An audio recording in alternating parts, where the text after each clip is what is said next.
Baru-baru ini Tengku Zafrul, ya, Menteri Kewangan, telah membuat satu kenyataan. Kenyataan dia adalah sekiranya bajet ni atau belanjawan 2021 tidak diluluskan, maka ia akan ganggu gugat pembayaran gaji bagi penjawat awam dan juga frontliner dalam usaha memerangi wabak COVID. Ini adalah kenyataan Menteri Kewangan yang merupakan bekas pegawai bank. Dan sebenarnya dakwaan ini telah pun dijawab oleh Hanif Katri dalam satu sesi temu bual. Okey, Peguam Hanif Katri, Muhammad Hanif Katri Abdullah telah menjawab dakwaan ini dalam satu sesi temu bual.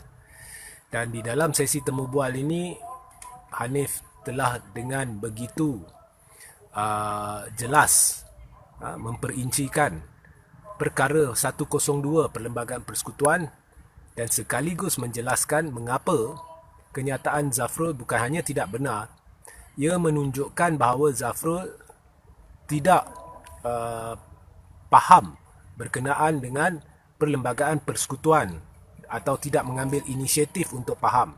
Ya, itu Hanif yang beritahu. Bagi saya boleh jadi ada unsur penipuan juga dari segi dari pihak Zafrul, ataupun Zafrul memang terkhilaf atau sengaja diberi maklumat ataupun nasihat palsu daripada pihak tertentu. Ya, sebab tidak benar dakwaan kononnya sekiranya belanjawan 2021 tidak diluluskan, maka pembayaran gaji kepada penjawat awam dan frontliner dan sebagainya akan terjejas. Ini adalah kenyataan palsu. Sebab seperti mana yang telah dijelaskan oleh Hanif, menurut perkara 102 Perlembagaan Persekutuan, kerajaan dibenarkan untuk membentangkan belanjawan untuk suku 1, suku pertama sahaja bagi tahun 2021. Ya, merangkumi hal-hal penting seperti pembayaran gaji dan dana COVID-19. Okey? Belanjawan penuh boleh dibentang kemudian. Ya. Sebab perkara 102 ni jelas bahawasanya jika negara atau negara lah berada dalam keadaan yang luar biasa keterdesakannya, parlimen boleh membenarkan perbelanjaan bagi sebahagian tahun kewangan sehingga rang undang-undang perbekalan atau belanjawan diluluskan. Okey. Jadi tidak timbul soal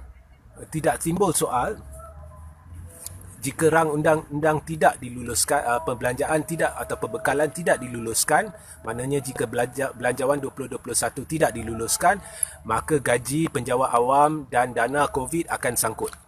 Ini satu penipuan ataupun mungkin kekhilafan dari pihak Zafrul. Sebab Zafrul ni bukannya ahli politik, dia bekas pegawai bank.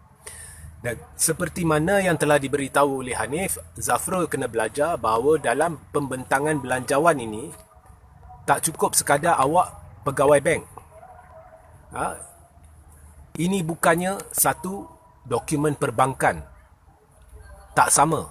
Ya, kita faham Zafrul ni arif berkenaan dengan hal ehwal perbankan, kira-kira dan sebagainya. Tetapi itu tidak menjadikannya seorang yang arif berhubung perkara-perkara penting dalam merangka belanjawan 2021. Sebab itu dari awal saya dah beritahu.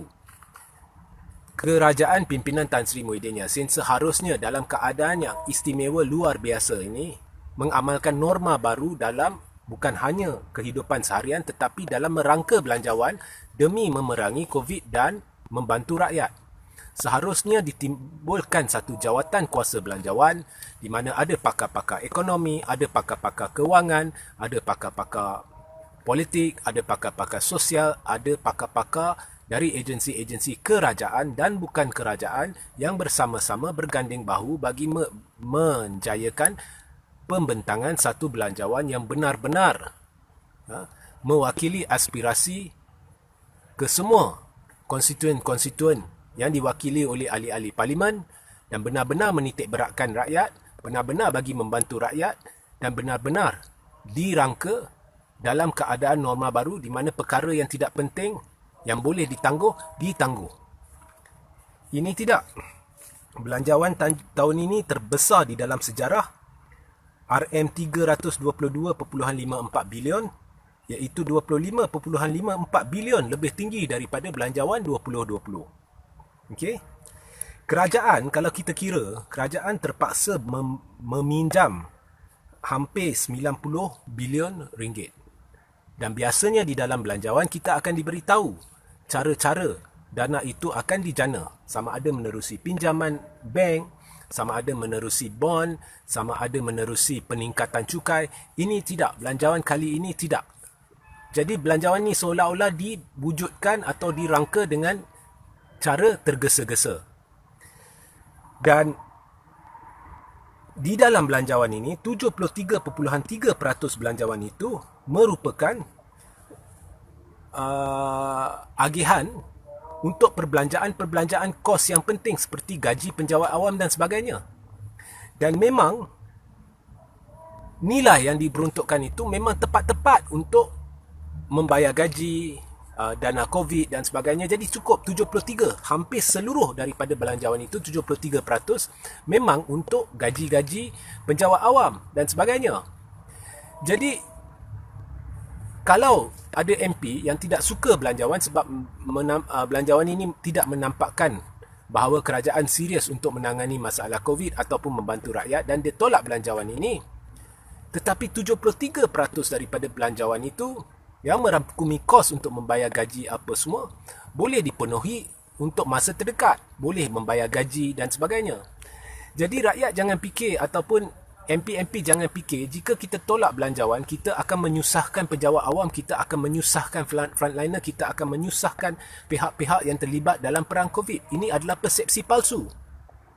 Apa yang penting sekarang? Yang penting sekarang adalah dana untuk memerangi wabak COVID. Kita kena pastikan bahawa dana itu tidak tergugat. Kita kena pastikan bahawa dana itu cukup dan apa langkah-langkah yang telah diambil untuk memerangi wabak COVID boleh terus berjalan seperti lancar bermula awal tahun depan. Kita juga perlu pastikan bahawa frontliner menerima gaji mereka. Kita perlu pastikan bahawa penjawat awam menerima gaji mereka. Dan saya pasti Muhyiddin ingin memastikan bahawa kabinet dia yang terbesar dalam sejarah merangkumi 72 menteri dan timbalan menteri mendapat gaji mereka. Kesemua ini tidak akan terjejas biarpun MP menolak belanjawan.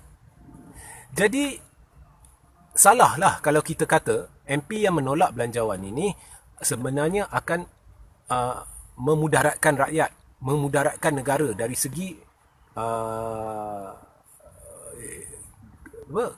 mengekang kerajaan daripada membayar gaji penjawat awam hingga pihak-pihak berkaitan tidak boleh berfungsi seperti biasa. Ini adalah satu persepsi palsu. Siapa yang timbulkan persepsi palsu ini?